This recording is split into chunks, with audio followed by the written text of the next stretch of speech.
Welcome to Sacrilegious Discourse. I'm husband. And I'm wife. Together, we're reading the Bible for the very first time.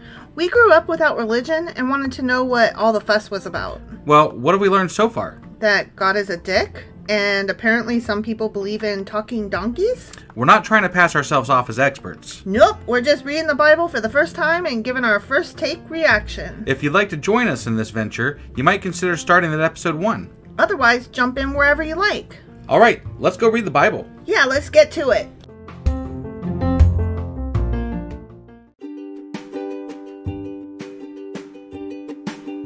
Hey wife, did you know that Anchor is sponsoring our show? Really? Don't we use Anchor to distribute our podcast on Spotify and Apple Podcasts? Yeah, and we are on just about every other platform available as well, thanks to them. Why do we use Anchor as our podcasting service? Well, they make editing and distributing our show a breeze. What if one of our listeners wants to start their own podcast? Then they should head over to anchor.fm or download the app to get started. Awesome! You guys should go do that right now! Husband! Wife! Do you remember what happened yesterday? God sort of, kind of punished David, but not really. He punished women a lot and then killed a child. Yeah, he killed his rape baby. Yeah. Bathsheba's child. Like, I'm just going to go back to something here. God's a dick. Well, yeah. So, there's that. I don't think we've said it in a while. You know, like, I mean, I feel like I've been neglecting that, so. Well, to be fair, God's been really out of fucking touch, and it's been the people that suck. Right. But now. No, but God's a dick. Nathan is passing on the message of punishing the child, and then also promising that all of David's wives are going to be publicly fucked. Right. Yeah.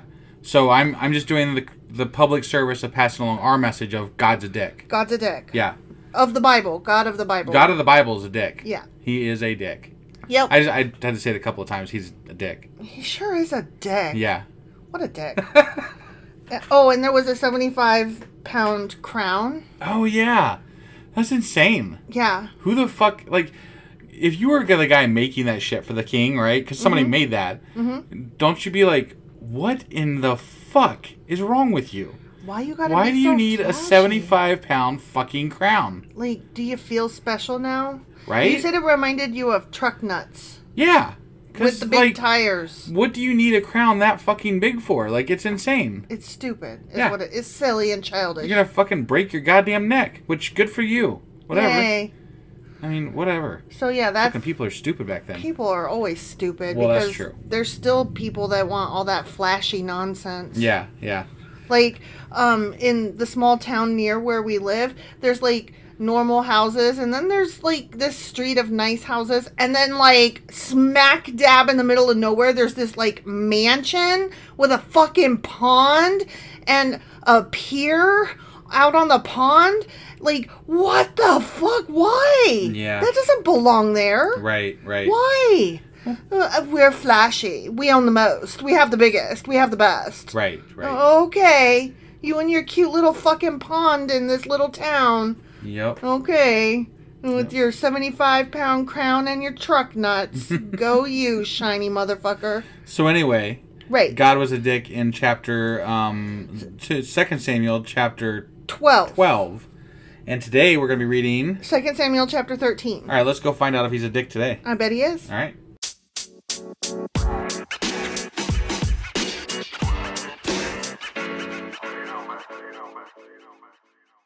Okay, 2 Samuel chapter 13. Okay. Amnon and Tamar. That's a mouthful. It really is. Yeah. Amnon and Tamar. Yeah. Now, David's son Absalom... One of the sons he didn't have to have killed by God. But I have to stop for a second. Yeah. I gotta interrupt myself. Because there is actually a book by William Faulkner called Absalom. Oh, okay. I've never read it. I don't really know what it's about. So what was the point here? Because it's by It's got the William same Faulkner. name? Okay. And all right. because it takes its name from this character in the Bible. So Got I'm it. curious what it's Why? about. Yeah. Okay. All right. So I'm kind of curious about that book. Fair enough. So anyway, now David's son Absalom had a beautiful sister named Tamar. He had a sister. So David had girls too. Yeah. Maybe. Well, I mean, we don't know that, maybe somebody else fathered the sister. I don't know. Who knows? Maybe true. David only has boys. Right. Yeah. I don't know, but I am just instantly cringing because they're like, this guy had a beautiful sister. Right. It's never good when they say that. No. Never. It never bodes well. And Amnon, her half-brother... Oh. So I was right. Yeah. Yeah. Fell desperately in love with her. Oh, my God. It's not funny. Fucking sister, dude. It's not funny. I'm laughing because it's not funny. You're laughing because it's expected. I'm laughing because the Bible's so fucking gross. Oh, shit. Oh, I mean, that's just like the first verse. Right. You know? Yeah. He had a son who had a sister whose half-brother was desperately in love with her. Sure. Okay? Yep. Amnon became so obsessed with Tamar that he became ill. He sounds like an incel. Right, yeah. He's got some issues. Oh, man. She was a virgin, because of course she was. That's right. At least 3/4 of her beauty is based on how tight her pussy is and if it's been popped or not. You know, I gotta wonder, though, with all the raping back then, how many people were truly virgins and how many people were, like, born-again virgins. Right, exactly. Because, like, I just don't know, yeah. you know? So she was a virgin, and Amnon thought he could never have her. As well, he shouldn't have her. Right. But, you know, whatever. You should not be in love with her, yeah, that's my not guy. okay. Nope. But Amnon had a very crafty friend. Oh, crafty, huh? His cousin Jonadab. Okay. He was the son of David's brother Shemiah. Good grief. I'm already having, like, which one is the girl? So apparently this, I mean, like, they haven't said that this is a wrong thing yet, so I'm still it's gross. Waiting for that, maybe. Right. Come on, guys. One day, Jonadab said to Amnon, "What's the trouble? Why should the son of a king look so dejected morning after morning?" Right? Yeah, you're the son of a king. You can have all the pussy you want. You can fuck left and fuck right and fuck upside down. Yeah. I mean, if you're a celebrity, they let you do it. They let you grab them by the pussy. You used that one yesterday. I did. It's still relevant. Because it's good to be the king. You get to fuck whatever you want. Right. And that's all. I mean, fucking is what life is all about. Sure, yeah. If you're an incel. I guess. Oh, you poor pathetic fools. So Amnon told him, "I'm in love with Tamar, my brother Absalom's sister." My brother's sister.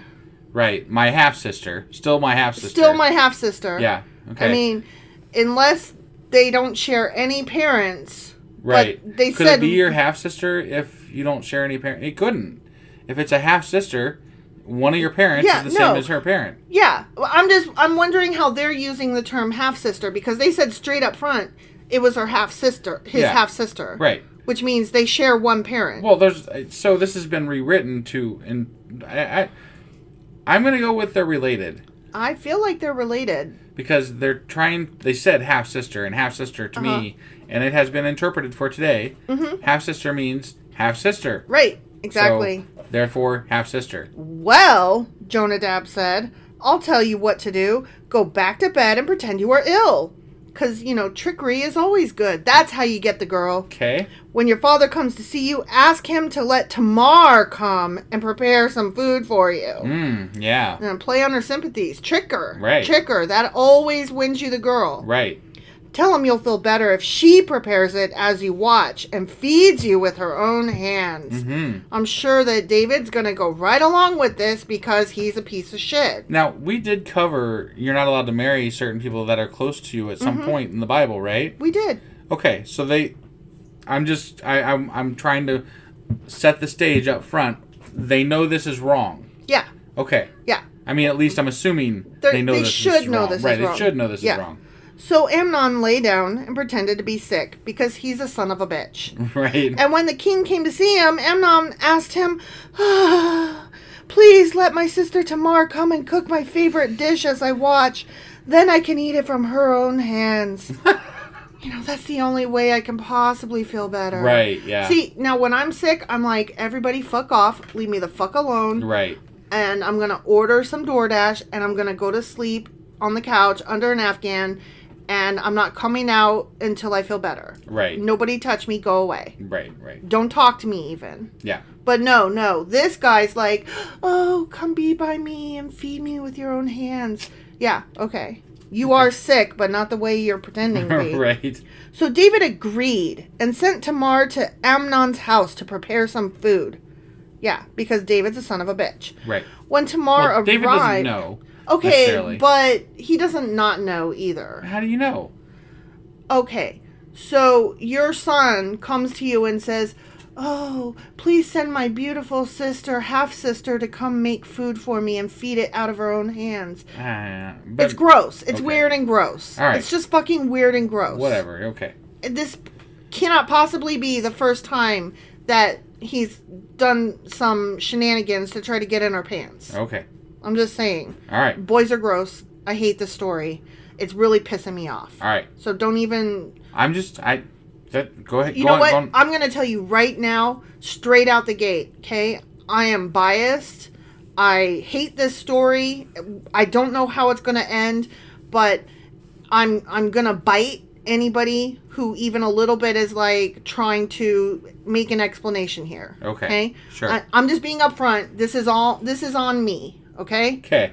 I hate this story. Okay. When Tamar arrived at Amnon's house, she went to the place where he was lying down so he could watch her mix some dough. Then she mixed his favorite dish for him.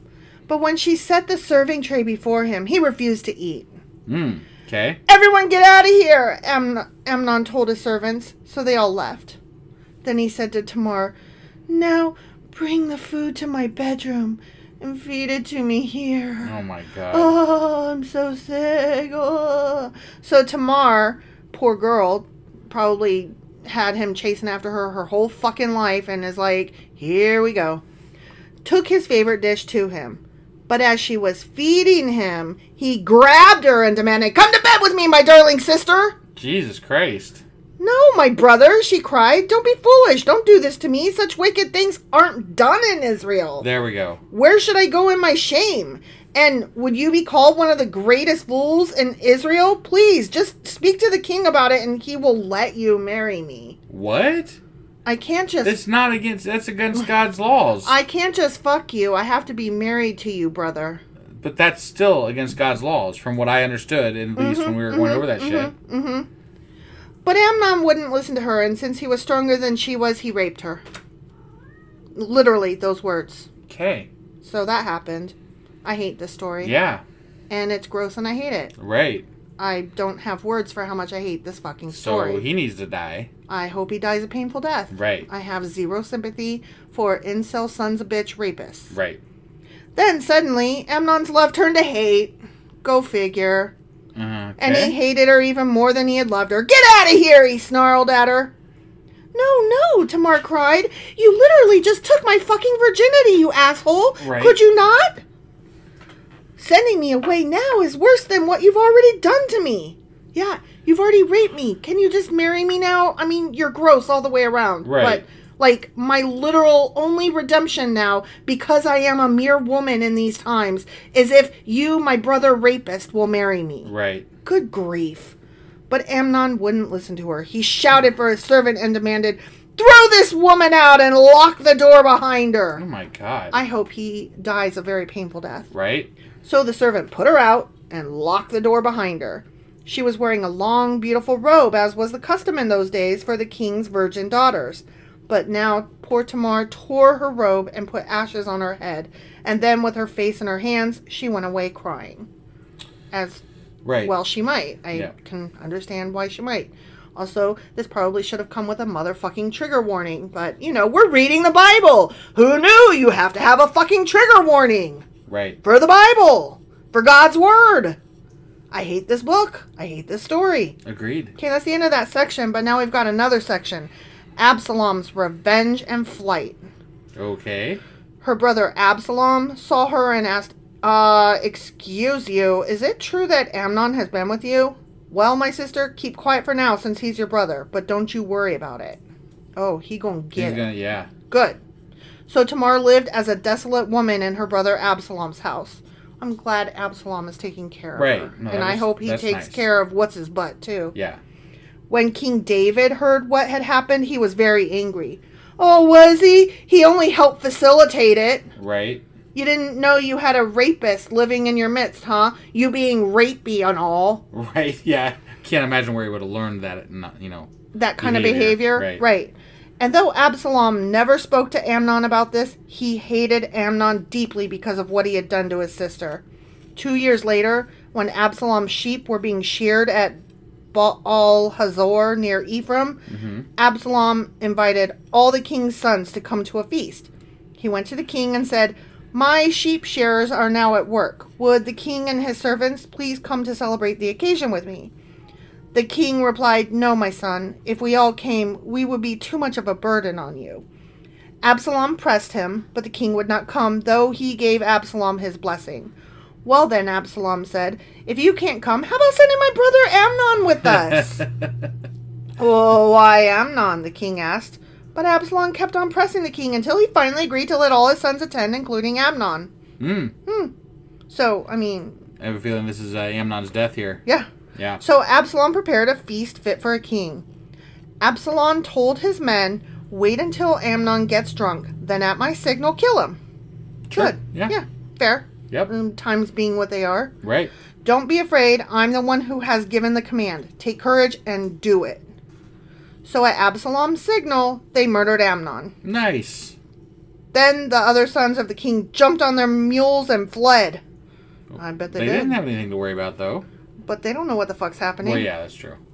As they were on their way back to Jerusalem, this report reached David. "Absalom has killed all the king's sons, but not one is left alive." Wait, he killed one of them, literally. Like, that was it. That's not what happened, right. You fucking lying sons of bitches. Yeah. The king got up, tore his robe, and threw himself on the ground.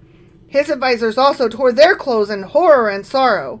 But just then, Jonadab, the son of David's brother Shemiah, arrived and said, "No, Right? don't believe that all the king's sons have been killed. It was only Amnon, the son of a bitch rapist. Yeah. Absalom has been plotting this ever since Amnon raped his sister Tamar. Right. No, my lord the king, your sons aren't all dead. It was only Amnon, the son of a bitch rapist." Who the fuck spread that fucking first news? You know what? It was probably the same guy. Do you remember in Beaver Creek, Walmart, there was a guy, I believe his name was Tamar Rice, and he was walking around. No. What was his name? Something the third. Oh, yeah. William Crawford. William Crawford. Yeah. The third. Yes. Apologies. He was walking around with a toy gun, and some asshole piece of shit motherfucker called the police on him. It was that guy. That guy spread the rumor. Right. That guy that got John Crawford III killed. John Crawford, that's right. Yeah. That guy is the one who spread the fucking rumor. Right. Okay? That guy. Okay. Meanwhile, Absalom escaped. Then the watchman on the Jerusalem wall saw a great crowd coming down the hill on the road from the west. He ran to tell the king, "I see a crowd of people coming from the let's try that again. From the Horonaim road along the side of the hill." "Look," Jonadab told the king. "There they are now. The king's sons are coming, just as I said." Yep. They soon arrived, weeping and sobbing, and the king and all his servants wept bitterly with them. But come on, dude fucking raped... You're... Whatever. You guys are all crying over a piece of shit. Yeah. I think you would be celebrating, like, "Oh, thank God we don't have to do something about this piece of shit." Yeah. Good on, what's his butt for killing him for us. Yeah. Now, problem solved. Now our honor's restored and blah, blah, blah, blah, blah. Yeah. And David mourned many days for his son Amnon. Because, birds of a fucking feather. Leather. Oh, I'm just so fucking irate. I can't even make the words get out of my mouth. Yeah. Yeah. Rapey's gonna rape, and they like each other, and they encourage each other, and I fucking hate them. Got it. And David mourned many days for his piece of shit son Amnon. Absalom fled to his grandfather Talmai, son of Ammihud, the king of Geshur. Okay. He stayed there in Geshur for 3 years. And King David, now reconciled to Amnon's death, longed to be reunited with his son Absalom. The end. So, he's sad that he died, but he's also good that he died. No, he's sad like, that whatever. he's sad that he died, but he's like, but I don't want to lose 2 sons. Right. I mean, why do I have to lose 2 sons? Only one of them was a rapey piece of shit, and he's dead. So, okay, I'm done mourning the rapey piece of shit. You can come home now. Okay. Is my guess. Yeah. I don't know why he was in trouble in the first fucking place, but I don't either. In fact, I kind of wish David would have killed the dude. Yeah. Like, that would have been the proper thing to do, in my opinion. Like, yeah, no, sorry, dude. We don't actually, for that matter, because of God's law, God should have killed the fucker. You know, I'm thinking. Right? Yeah. But of course, David is rapey. Why would he be upset that his son also was rapey? Well, it didn't even come up that God was upset about this in any way whatsoever. God don't give him 2 shits. Well, yeah, but that's just it. Like, we're into this Bible to this point now. Like, God used to be involved in every little aspect of their lives, You couldn't even pick up sticks on the wrong day. And now he hardly ever gets a mention unless it's the person that's directly, like, anointed by God type deal. Yeah. Right? Like, where's Nathan in all this? Right. Yeah. Why isn't Nathan saying, yep, this is part of your punishment. One by one, they're going to go down. But don't worry, the rapey ones will go first. I did want to point out also, none of his wives have yet to, at least in the Bible, have sex in the streets. That's true. So that has not occurred. Well, I'm wondering, did that get exchanged for the death of Bathsheba's child? I think there's a bit of a question as to whether or not this the women having sex in the street ever happened and why it didn't happen. Like, I think that's a thing. Oh, okay. Because when we were reading it, and I'm not familiar with the story except insofar as we're reading it. Right. I took it to mean that, okay, well, instead of that happening, instead of all the women being raped, instead, your rape baby is going to get killed. I don't think that's the case. I think they were both supposed to happen, yeah. Both supposed to happen? Both supposed to happen, yeah. Mm-hmm. Yeah, but the one, at least as far as the Bible's concerned, didn't. So. And that's big news, I would think. Right? Yeah. I mean, you have like 500 wives and they all get raped in the streets? Right. That'd be one hell of a story. I would think that would make the Bible. Yeah, at least the local news, right? You know what? Yeah. Yeah, the local news. Right. Yeah. David's gross and his sons are gross. Yeah. The end. Okay, so that was 2 Samuel chapter 13. Yep, and we are moving on to 2 Samuel chapter 14 tomorrow. All right, we'll see you guys then. Bye.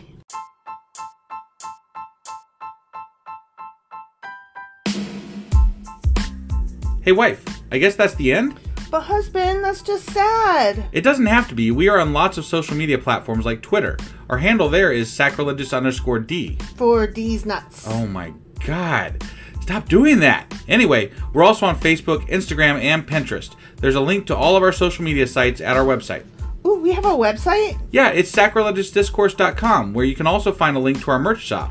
We have a merch shop? Yep. We have podcast-themed clothing, mugs, notebooks, and more, as well as an atheist and science-themed products.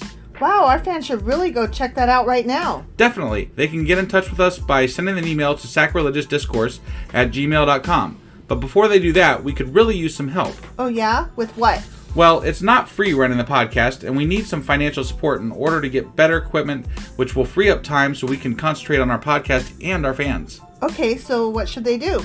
Head over to patreon.com/sacrilegiousdiscourse and sign up as a contributor on our podcast. Supporters there receive additional bi-weekly episodes that we record just for our Patreon members for as little as $2 a month.